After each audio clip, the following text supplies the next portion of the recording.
ओम नमो भगवते वासुदेवाय नमः। नमस्कार बंधुगण आपण मानक आम यूट्यूब चैनल को स्वागत। बंधुगण आज आम जाना 24 तारिखर दिनटी आपणकर किपरि कटिबो। आजिर दिन आपणकर किपरि साब्यस्त हेबो ता सहित जदि विशेष भाव में आम आपको कहबू केउ केउ जिनिस रे आपणको फायदा हेबो केउ सब जिनिस रे आपणको सावधानता अवलंबन करने को पड़िबो। आपणकर लव लाइफ किपरि रहइबो, क्यारियर किपरि रहइबो, बिजनेस आ व्यापार किपरि रहइबो ता सहित स्वास्थ्यर महत्वपूर्ण इनफॉरमेशन आमे आपण मानक ए भिडियो रे देबू। आ भिडियो शेष रे आमे आपणको गोटे उपाय विषय मध्ये कहबू जहाद्वारा आपण आज दिन को आहरी अधिक शुभ और मंगलदायक सब्यस्त करें। आग को भिड आरंभ करने पूर्व आमर आपण को रिक्वेस्ट जदि आपण आमर ये चैनल नुआ आछंती चैनल को सब्सक्राइब करंतु सांगरे नोटिफिकेशन बेल को मध्य ऑन करंतु जहाद्वारा समय समय रे नुआ नुआ भिडियो नोटिफिकेशन आपण पाखरे पहुंची जिवो। आसंतु जानिबा किपरि रहिबो आपणक पई 24 तारिखर दिन। जदि सबुठारु प्रथमे आमे आपणको कहबू कि कौन आपणको पई आज पॉजिटिव रहिबा पई जाउछि। जदि विशेष भाव में कहबा तो फ्रेंड्स आज आपणकर वित्तीय स्थिति रे काफी सुधारता आसीबो। अचानक ही धन प्राप्तिर नुआ अवसर आपणक जीवन रे देखिबा को मिलिबो जहा आपणकर भविष्यत रे आपणक पई गोटे बहुत बढ़िया आर्थिक जीवन रो निर्माण करिबो। शिक्षा क्षेत्र पई जदि कहबा बहुत भलो टाइमिंग रहिबो ता सहित आपण बहुत भलो उपलब्धि को विशेष भाव में प्राप्त करिवे। यह सहित आपणक भितर ऊर्जार सामंजस्य देखा मिलिबो। अन्यक सह भल व्यवहार द्वारा आपण दिमाग रु काम नेबे ता सहित व्यापार वाणिज्य करुवा लोक मैंने आपणक पई सहायकारी होई पारंती। कौनसी योजना विषय रे आपण विस्तारता करिवे बास धैर्यर सह आपण काम करंतु कारण लड़ाई झगड़ार स्थिति टिके होई पारे। ता सहित आपण शांत स्वभाव होइके जदि कथबार्ता करिवे तो लोके आपणकर काफी तारीफ मध्य करिवे। आपणक आर्थिक स्थिति आज बहुत ही भल रहिबो। आपण समय पढ़िबा द्वारा निजर किछि मित्र बा संपर्कीयंकर आर्थिक सहायता प्रदान करिवे। चाकरी पेशा लोकों को बहुत अधिक लाभ मिलिबो। मन चाहा लाभ मिलिबा कारणरू बहुत भल धन लाभर स्रोत मध्य आपणक पई बनुछि। ए समय जहाँ भी काम आपणकर अटकी थिला ताकू पूरा करने को आपण चेष्टा करिवे। किछि बिगिड़ी थिबा कार्य रे सुधारता आसीबार विशेष संभावना रहिछि। विपरीत परिस्थिति रे किछि धन लाभर भल अवसर मध्य विशेष भाव में आपको प्राप्त हेबो। आपणक मन रे शीघ्र पैसा कमेबार तीव्र इच्छा मध्य जागृत हेबो। से सबू को आपण नेकी विशेष भाव में आग को बढ़िबे और सेथि पई आपणकु आग को बढ़िबा पई मध्य मौका मिलिबो। शांति रे आपण आग को बढ़िबे आ सफलता तो आपणकु निहाती मिलिबो।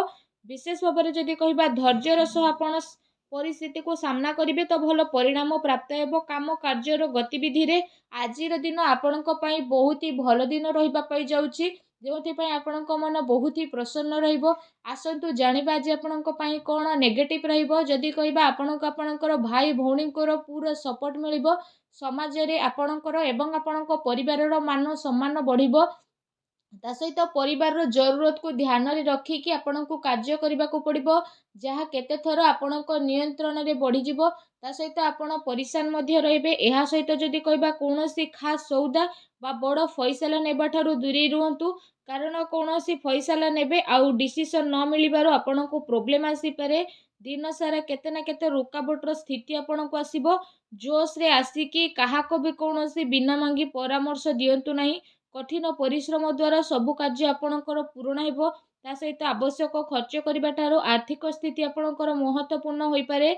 लेन देन रे सावधान रहंतु। पारिवारिक माहौल बहुत भल रहइबो किंतु फ्रेंड्स को सह मनांतर मतांतर होई पारे। संवेदनशील मामला रे भाभी चिंती के आगो को बढ़िबार आवश्यकता रही। संसाधन उपरे खर्च हेबारु मानसिक अशांति तथा चिंतापूर्ण स्थिति आसी पारे। आपणकर विश्वास अभाव करा जाइथिबा काम रे रुकावट तथा बाधा आपणकर उत्पन्न हेबो।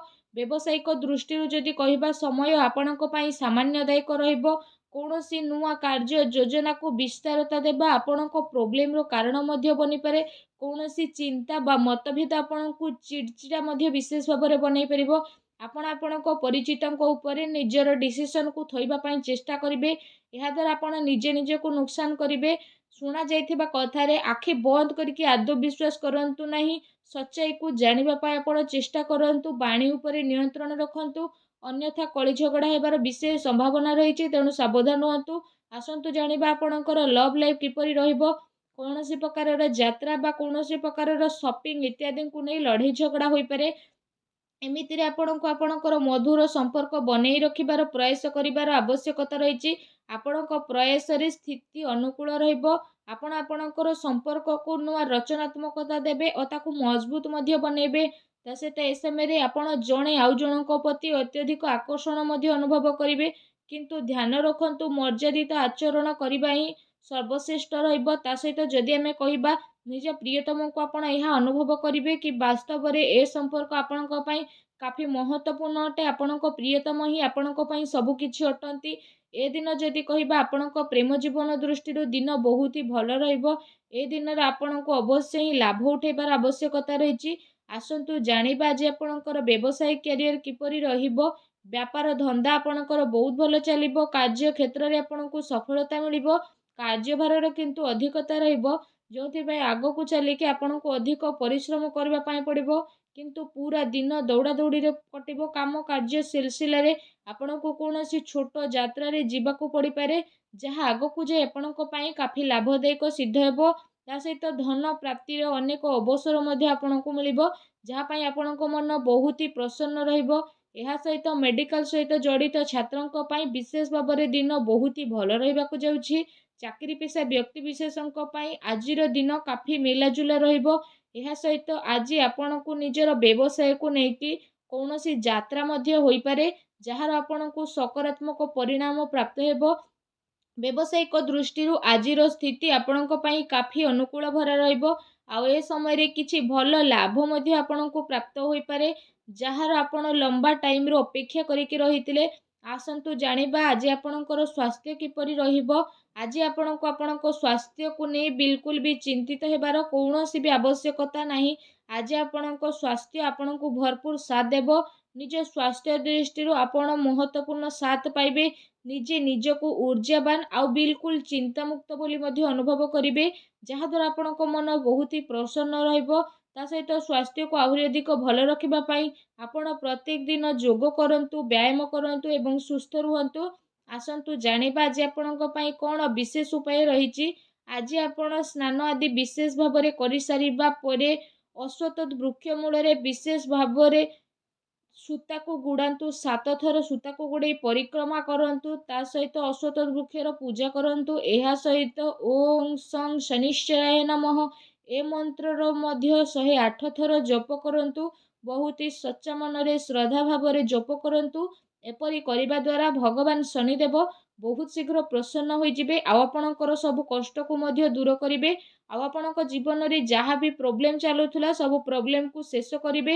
ଆଉ ଶୀଘ୍ର ହିଁ ଆପଣଙ୍କୁ ଶୁଭ ଫଳ ପ୍ରାପ୍ତ ହେବ ଏବଂ ଆପଣଙ୍କର ସବୁ କଷ୍ଟ ଭଗବାନ ଶନିଦେବଙ୍କ ଆଶୀର୍ବାଦରୁ ବହୁତ ହି ଶୀଘ୍ର ବନିଯିବ। ଭଗବାନ ଶନିଦେବଙ୍କର ଆଶୀର୍ବାଦ ଆପଣଙ୍କୁ ପ୍ରାପ୍ତ ହେଉ। ସଚ୍ଚା ଦିଲରେ କମେଣ୍ଟ ବକ୍ସରେ ଜୟ ଶନିଦେବ ବୋଲି ଅବଶ୍ୟ ଲେଖନ୍ତୁ। ଆଉ ଭିଡ଼ିଓକୁ ଲାଇକ୍ କରିବା ପାଇଁ ଆଦୌ ବି ଭୁଲନ୍ତୁ ନାହିଁ। ଧନ୍ୟବାଦ।